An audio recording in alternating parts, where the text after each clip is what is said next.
Nəsimi rayonunda isə 3 avtomobil toqquşması ilə nəticələnən yol nəqliyyat hadisəsi yaşanıb.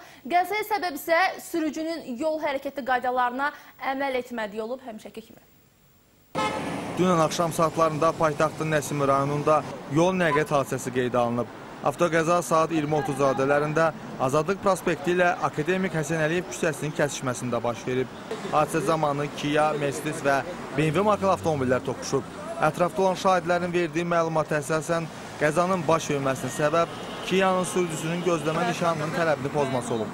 Daha sonra Kia sözü gedən digər 2 nəqliyyat vasitəsinə çırpılıb. Qəza zamanı xəsarət olmayıb. Hadisə zamanı ərazidə nəqliyyatın hərəkətində sıxlıq da yaranıb. Qəza yerinə gələn Dövlət Yol Polisinin Nəsimi rayon polis şöbəsinin əməkdaşları yoldakı sıxlığı aradan qaldırıblar. Yol nəqliyyat hadisəsində iştirak edən hər 3 maşın evakuator vasitəsilə cərimə meydançasına aparılıb. Faktla bağlı Nəsimi rayon polis şöbəsində araşdırma aparılır. Pərviz Hüseynov, Manaf Əzizli, Space.